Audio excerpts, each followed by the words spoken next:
You feel it building behind your eyes first. A pressure. Not a headache. Not exactly. More like the atmospheric weight before a storm that only you can detect. You're in a meeting, or perhaps standing in the grocery store cereal aisle, and someone says something ordinary. Are you okay? Can you handle this? You're so sensitive. And something inside you, something you have spent decades bracing and managing and swallowing, simply yields. The tears come hot, humiliating, seemingly from nowhere. Your breath quickens into something you can't catch, and you feel the familiar terror. Not now, please not now. Everyone will see. You have been told your entire life that you are fragile, too delicate, that you feel too much, that your edges are too soft for this world, and you have believed them. You have carried that diagnosis like a scarlet letter stitched into your skin, weak. But what if that story is the exact inversion of the truth?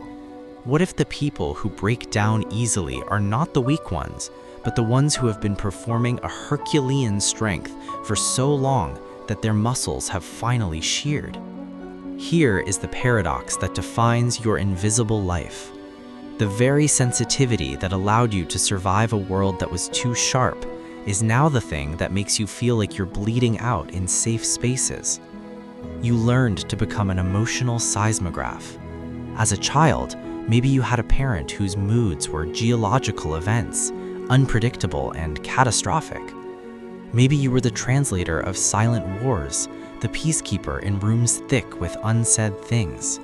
So you developed a superpower. You could feel a shift in temperature before the thermostat registered it. You could hear the tremor in a voice that everyone else missed. This hyper-attunement wasn't a personality quirk, it was a survival requirement. Your nervous system wired itself to scan, predict, absorb, and neutralize the feelings of others before those feelings could become threats. And it worked. You made yourself safe by making everyone else safe. You became the container for their chaos. But here is the physics the child couldn't understand. Containers have limits. And you were never emptied. You were simply refilled over and over, until now, as an adult, your breaking point isn't a sign of failure. It's the structural integrity of a vessel finally admitting it was designed to hold one person's worth of water, not an ocean's.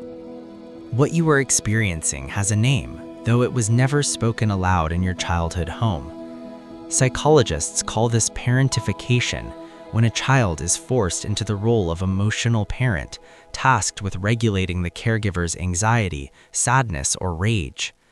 But parentification is just the skeletal structure. The lived experience is something far more visceral.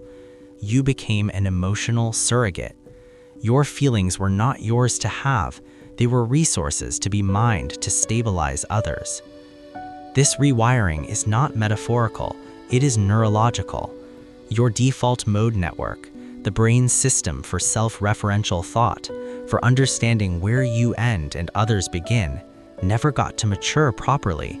It was too busy running simulations of your mother's disappointment or your father's volatility. Studies in developmental neuroscience show that children in unpredictable environments develop overactive amygdalas, the threat detection centers, and a prefrontal cortex that is perpetually exhausted from managing those false alarms. Your brain learned that calm is the precursor to chaos, that peace is just the eye of the hurricane. So it never lets you rest in safety, it only lets you rest from danger. Consider the metaphor of the emotional sponge. Most people have skin. You were turned into a membrane. A sponge doesn't choose what it absorbs. It's defined by its permeability. Every sarcastic remark, every passive-aggressive sigh, every unspoken need in the room, you soaked it up. Not because you're weak, but because your developmental environment required you to be a high-frequency receiver. This is emotional contagion at a pathological level. Where others might feel a flicker of discomfort, you experience the full voltage. Your mirror neurons, those beautiful human circuits that allow us to empathize, are on overdrive, unchecked by the boundary-setting capacity that should have been modeled for you. The cost is something called nervous system dysregulation. Your polyvagal system, the ancient reptilian part of you that controls threat response, doesn't know the difference between a lion and a lukewarm text message that says, "We need to talk." Both register as collapse-worthy threats. You've been running a marathon since you were 6 years old, but the finish line keeps moving because the race was never yours to run. You were running someone else's course, carrying their water, and now you wonder why your knees buckle when the pavement is flat. There is a grief here so profound it doesn't have a name in common language. It is the grief of stolen subjectivity. You were never the protagonist of your own childhood. You were a supporting character in someone else's tragedy, and you learned to read the script so well you forgot you could improvise. This is the source of the invisible exhaustion that pools behind your ribs. You are tired, not from doing, but from being in a constant state of anticipatory emotional labor. Carl Jung wrote about the wounded healer, the idea that our deepest injuries become the source of our greatest empathy. But he omitted the footnote. The healer's gift becomes a curse when it is deployed compulsively, without consent, before the healer has tended to their own wounds. You are a healer who was never healed, a container that was never contained, and the philosophical weight of this is staggering. You live with what Kierkegaard called the dizziness of freedom, except you are dizzy not from possibility, but from its absence. You cannot choose to not feel, because your entire architecture is built on the premise that if you stop scanning, the world will detonate. This is the core fear that drives the breaking, the fear of your own legitimacy. You are terrified that if you stop being useful, if you stop absorbing, predicting, smoothing, you will become invisible, or worse, disposable. So you have sacrificed authenticity for belonging. You learned that your belonging was conditional on your emotional utility. You could belong as long as you made everyone else comfortable. The real you, the messy, unstable, need-having human, was exiled. And that exile creates a kind of emotional homelessness. You are a wanderer in your own interior, couch surfing through your own feelings because you never had a deed to the property. Every breakdown is a quiet revolution. It is your body saying, "I am evicting the tenants. This space is mine." But because you were never taught the language of legitimate ownership, you interpret this reclamation as failure. You feel the tears and think, "I'm weak." But the tears are evidence. They are the geological proof that a plate has shifted. You are not breaking down, you are breaking open, and you have mistaken the aperture for a wound. You might become an adult who apologizes before speaking, who says, "I'm sorry" when someone bumps into you, who prefaces every request with 3 disclaimers about how it's okay if the answer is no. Really, it's fine, don't worry about it. This is not personality. This is a threat assessment protocol. You are scanning for the micro-expressions of annoyance before you've even finished the sentence. You might find yourself in relationships where you are the easy one, the one who never makes waves, who intuits needs your partner doesn't even know they have, who gives the perfect gift, remembers the critical detail, sends the check-in text at the exact right moment. And you feel a quiet, buzzing resentment you can't name because your entire role is to be effortless. But effortlessness is a facade that costs everything. When you finally break, when you have one human moment of need, you are met with confusion. You've changed. No, you simply ran out of the fuel required to perform your unneediness. At work, you are the one who takes on the emotional tone of the team.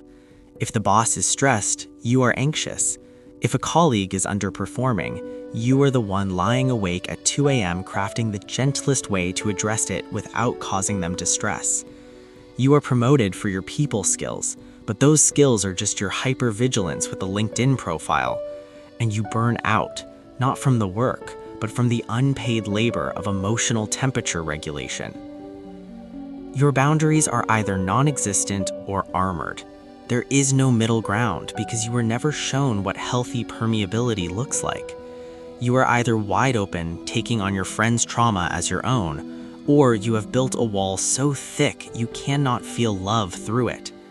Both are symptoms of the same wound. You don't trust yourself to regulate contact with the world. Internally, you live with a shame spiral that activates within seconds of any perceived misstep. Your inner voice isn't a critic, it's a prosecutor with a perfect conviction record. You gaslight yourself before anyone else can. I'm being dramatic. Others have it worse. I shouldn't feel this way. This is the internalized voice of the caregivers who could not hold your feelings, so they returned them to you marked rejected. Physically, you carry it in your gut. IBS, nausea, your jaw, TMJ from clenching, your shoulders, the perpetual brace. Your body is the ledger where the unprocessed emotion was recorded. Every breakdown is a creditor calling in the debt. The crucial step is witnessing, not fixing, not positive thinking your way out of it, but sitting in the collapsed moment and saying, "This is a pattern. This is not a flaw. This is the architecture of my survival showing its load-bearing walls." You must become the anthropologist of your own emotional ruins, not the demolition crew. Unlearning this is not about toughening up. It is about choosing softness intentionally. The goal is not to become fixed, but to become whole. And wholeness begins with inner child reparenting, the radical act of giving your younger self what they were denied. This isn't just visualization, it is behavioral. When you feel the tears coming, you do not say stop, you say of course, you've been holding this since you were 7. You place a hand on your chest and you provide the container you never had. You tell yourself, I see this feeling. It is valid. It is not dangerous. It can exist without needing to be solved. You must learn nervous system regulation as a second language. This means practices that aren't about calming down, but about teaching your body that it is safe to be in a state of non-vigilance. Vagal breathing, somatic experiencing, the simple act of orienting yourself in space. These are not wellness trends, they are literal rewiring tools. You are installing a new operating system. It will crash. That's okay. Reboot. Boundary work becomes an act of archaeology. You are not building walls, you are excavating where you end. Start small. I need a moment. I can't talk about this right now. That doesn't work for me. Each phrase is a repatriation of territory. Each no is a yes to your occupancy. And then there is shadow work. You must integrate the part of you that you exiled, the messy, needy, too much self. You invite them back home not as a tenant, but as the rightful owner. This is the work Jung called individuation, the process of becoming the person you always were beneath the survival mask. It is terrifying because it feels like annihilation, but it is actually the opposite. It is the first time you are not annihilating yourself. The American poet Mary Oliver asked, "Tell me, what is it you plan to do with your one wild and precious life?" Here is your answer. You plan to live it as yourself, not as an emotional service animal for the world. You plan to feel your feelings without translating them into everyone else's comfort. You plan to break down when you need to and understand it as maintenance, not malfunction. This is the profound truth. Your sensitivity is not a weakness. It is a wound that has been masquerading as a gift. And wounds, when witnessed, when tended, become the birthplace of integrated power. You are not learning to be stronger. You are learning that you were strong enough to survive a war that was never yours to fight. Now you get to learn what peace feels like. So the next time you feel that pressure behind your eyes, that atmospheric shift, do not brace, do not apologize. Simply whisper to the part of you that has been holding the sky, "You can put it down now. I've got you." This is not the end of your story. It is the moment you finally become the author of it. Share this with someone who needs to hear that their softness is not a flaw. Subscribe if you're ready to stop surviving and start living. The goal was never to be unbreakable. The goal is to be whole.